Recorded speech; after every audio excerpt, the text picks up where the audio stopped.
দেশের এই ট্রেনটি খাবারের রানী বলে পরিচিত, যে কারো জিভে জল আসতে পারে।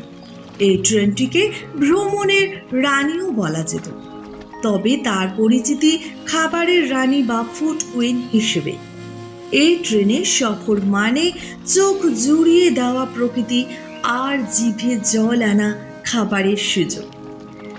চারধারে সবুজে মোড়া প্রকৃতি, বর্ষার সময় যার রূপ আরও বেড়ে যায়। সবুজ যেন আরও সবুজ ধরে ধরা দেয় ভিজে প্রকৃতির বুকে। মাঝে মাঝে এই সবুজের বুক চিরে ছুটে চলা ট্রেন ঢুকে পড়ে পাহাড়ের পেটের মধ্য দিয়ে কড়া সুড়ঙ্গ পথে। আবার যেতে যেতে কখনো ট্রেনের তলা দিয়ে বয়ে যায় ঝর্ণা। পাহাড়ের গা বেয়ে সেই ঝর্ণার নেমে আসা ট্রেন থেকে ছবির মতো সুন্দর মনে হয়। এমন চোখ জুড়িয়ে দেওয়া প্রকৃতির বুক চিরে যাওয়া একটা ট্রেনের নাম ট্রাভেল কুইন বা ভ্রমণের রানীও হতে পারত। কিন্তু এই অপরূপ প্রকৃতির মধ্যে দিয়ে ট্রেন ভ্রমণের সময় যদি জিভে জল আনা খাবার সঙ্গত দিতে পারে, তাহলে এই ভ্রমণটাই চিরস্মরণীয় হয়ে থাকে। মুম্বাই থেকে গোয়া যাওয়ার ট্রেন মান্ডবী এক্সপ্রেস এমনই এক প্রকৃতির মধ্য দিয়ে ভ্রমণ করে।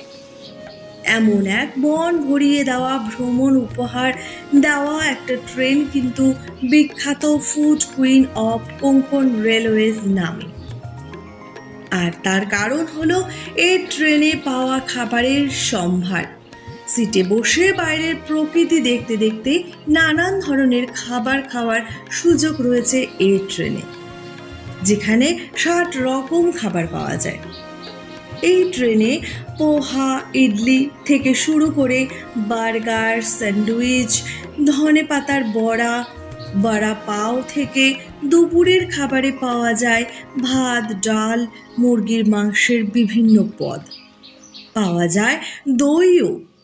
আবার নিরামিষ ভোজীদের জন্য থাকে পনির। আবার চাইলে ফ্রাইড রাইসও পাওয়া যেতে পারে। পাওয়া যায় গোলাপ জামের মতো মিষ্টিও। পশ্চিমঘাট পর্বতমালার মাঝখান দিয়ে কোঙ্কণ উপকূল হয়ে যাওয়া এই মান্ডবী এক্সপ্রেস দেশি বিদেশি পর্যটকদের এক অন্যই অভিজ্ঞতার ডালি সাজিয়ে দেয়। একাধারে প্রকৃতিকে উপভোগ আর জিভে জল আনা খাদ্য সম্ভার ট্রেন ভ্রমণে পাওয়া বোধহয় এই মান্ডবী এক্সপ্রেসেই সম্ভব।